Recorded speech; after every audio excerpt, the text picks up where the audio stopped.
రేపు తెలంగాణ కేబినెట్ సమావేశం జరగనుంది. మధ్యాహ్నం 3 గంటలకు సీఎం రేవంత్ రెడ్డి అధ్యక్షతన మంత్రివర్గం సమావేశం కానుంది.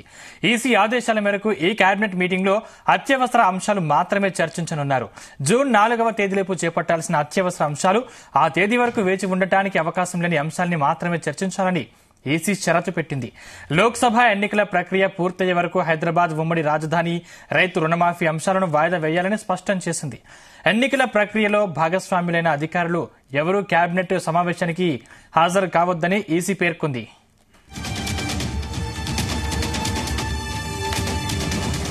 ఇదే అంశానికి సంబంధించిన మరిన్ని పూర్తి డీటెయిల్స్ మా ప్రతినిధి శ్రీచరణ్ అందిస్తారు. శ్రీచరణ్.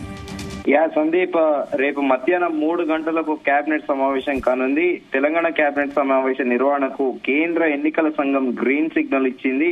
అయితే రేపు జరగబోయే కేబినెట్ సమావేశంలో యూజువల్ గా కేబినెట్ మీటింగ్ జరిగితే ఏ సబ్జెక్టుల మీద డిస్కషన్ జరుగుతుందో ఆ కన్సర్న్ డిపార్ట్మెంట్ హెచ్ఓడీస్ అందరూ కూడా కేబినెట్ హాల్ పక్కన కూడా అడ్జసెంట్ గా ఒక హాల్ ఉంటుంది, అక్కడ కూర్చుంటారు. సో చీఫ్ సెక్రటరీ కేబినెట్ ని మొత్తం కూడా లీడ్ చేస్తూ ఉంటారు. సో ఆ సబ్జెక్ట్ కన్సర్న్ మినిస్టర్ ఆ సబ్జెక్ట్ మాట్లాడినప్పుడు ఆ కన్సర్న్ డిపార్ట్మెంట్ హెచ్ఓడీస్ వచ్చి కూడా ఆ సబ్జెక్ట్ గురించి మాట్లాడి మళ్ళీ తిరిగి వెళ్లిపోతారు. ఇది రెగ్యులర్ గా జరిగే కేబినెట్ సమావేశం. కానీ రేపు జరిగే కేబినెట్ సమావేశానికి కేవలం సీఎంఓ అధికారులతో పాటు అలాగే చీఫ్ సెక్రటరీ శాంతి కుమారి మాత్రమే ఈ కేబినెట్ సమావేశంలో మంత్రులతో సమావేశం అవుతారనేది కూడా సచివాలయ వర్గాలు అంటున్నాయి. సో వాస్తవికంగా నిన్ననే జరగాల్సిన కేబినెట్ సమావేశానికి కేంద్ర ఎన్నికల సంఘము నిన్న పర్మిషన్ ఇవ్వకపోవడము, దాంతో మరోసారి కూడా గవర్నమెంట్ తరఫున మరోసారి ఒక అప్పీల్ వెళ్లడము, అనంతరం కూడా కేబినెట్ సమావేశ నిర్వహణకు షరతులతో కూడిన గ్రీన్ సిగ్నల్ కేంద్ర ఎన్నికల సంఘం ఇచ్చింది. అయితే కొన్ని షరతులు కూడా విధించింది కేంద్ర ఎన్నికల సంఘము. అత్యవసరమైన విషయాలు తక్షణము అమలు చేయాల్సినటువంటి అంశాల అజెండా పైన కేబినెట్ చర్చించాలని కూడా కేంద్ర ఎన్నికల సంఘము షరతు విధించింది. జూన్ 4వ తేదీలోపు చేపట్టాల్సినటువంటి అత్యవసర సమావేశాలు, అత్యవసర అంశాలు ఆ తేదీ వరకు వేచి ఉండడానికి అవకాశం లేని అంశాలను మాత్రమే చేపట్టాలని షరతు విధించిన కేంద్ర ఎన్నికల సంఘం, అలాగే లోక్సభ ఎన్నికల ప్రక్రియ పూర్తయ్యే వరకు కూడా హైదరాబాద్ ఉమ్మడి రాజధాని అలాగే రైతు రుణమాఫీ అంశాలను కూడా వాయిదా వేయాలని కూడా కేంద్ర ఎన్నికల సంఘం షరతు విధించింది. ఎన్నికల ప్రక్రియలో భాగస్వాములైన అధికారి ఎవరు కూడా కేబినెట్ సమావేశానికి హాజరు కావద్దని కూడా కేంద్ర ఎన్నికల సంఘం పేర్కొంది. అయితే యూజువల్ గా అయితే డిస్ట్రిక్ట్ కలెక్టర్లు అందరూ కూడా ఎన్నికల నిర్వహణలో అక్కడ వాళ్లే చీఫ్ ఎలక్టరల్ ఆఫీసర్ గా ఉంటారు డిస్ట్రిక్ట్ కలెక్టర్స్ లో. అయితే డిపార్ట్మెంట్ డైరెక్టర్లు, ఎగ్జాంపుల్ అగ్రికల్చర్ డిపార్ట్మెంట్ కానీ, వేరే మైనింగ్ డిపార్ట్మెంట్ కానీ, వేరే అంశాల డిఫరెంట్ డిపార్ట్మెంట్ హెచ్ఓడీలతో పాటు డైరెక్టర్లు కూడా యూజువల్ గా హాజరవుతారు. కానీ రేపు జరిగే కేబినెట్ సమావేశానికి మంత్రులు అందరూ, ముఖ్యమంత్రితో పాటు మంత్రులందరూ అటెండ్ అవుతారు.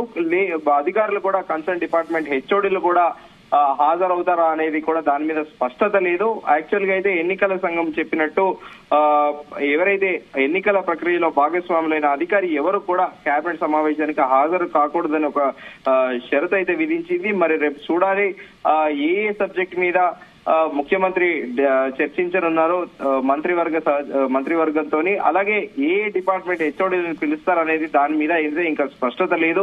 ప్రస్తుతానికి మనకున్న సమాచారం ప్రకారం చీఫ్ మినిస్టర్, ప్రిన్సిపల్ సెక్రటరీతో పాటు సీఎం అధికారులు, అలాగే చీఫ్ సెక్రటరీ శాంతి కుమారి ఐఏఎస్ తో పాటు జీఏడీ సెక్రటరీ కూడా ఈ కేబినెట్ సమావేశంలో పాల్గొంటారనేది అయితే ఇప్పటికి అందుతున్న సమాచారము. అయితే కేబినెట్ ఎజెండాలో కూడా పలు అంశాలు పొందుపరిచారు.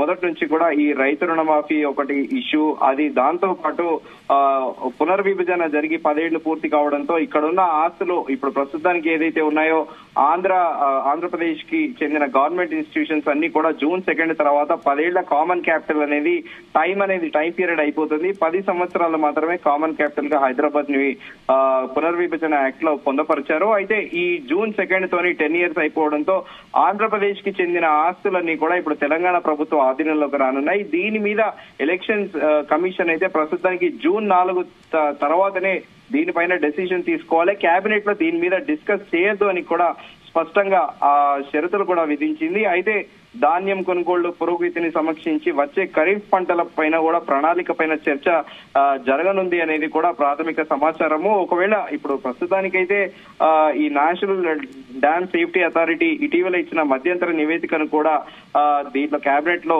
డిస్కస్ చేసే అవకాశం ఉంది. ఎందుకంటే అది ఎమర్జెన్సీ ఇప్పుడు వాటర్ కి రిలేటెడ్ గా అటు రైతులతో పాటు సాగునీరుకి సంబంధించింది కాబట్టి కేబినెట్ లో ఈ అంశాన్ని కూడా చర్చించే అవకాశం ఉంది. దీంతో పాటు జూన్ నుంచి కొత్త విద్యా సంవత్సరం కూడా అకాడమిక్ ఇయర్ ప్రారంభమవుతుంది. గవర్నమెంట్ స్కూల్ కాలేజీలు ప్రారంభానికి ముందే అవసరమైన సన్నాహక చర్యలు కూడా చేపట్టాలని గవర్నమెంట్ డిసైడ్ అయింది. విద్యార్థుల నమోదు, పాఠ్య పుస్తకాలు, యూనిఫామ్లు పంపిణీ తదితర అంశాలు కూడా చర్చించనున్నారు. అయితే ఇప్పుడు ప్రస్తుతానికి ఎక్సైజ్ కానీ అలాగే రాష్ట్ర ఆదాయం పెంచుకునే విధంగా వనరుల సమీకరణ, ఆదాయం పెంపు, ప్రత్యామ్నాయాలపైన కూడా కేబినెట్ చర్చిస్తుందా లేదా అనేది కూడా అది డౌటే. ఎందుకంటే ప్రస్తుతానికి ఈ మేడిగడ్డ ఇష్యూతో పాటు కొత్త అకాడమిక్ ఇయర్ అలాగే ధాన్యం కొనుగోళ్లపైనే మేజర్ గా చర్చించనున్నారనేది కూడా సమాచారం. Sandeep, thank you Sricharan.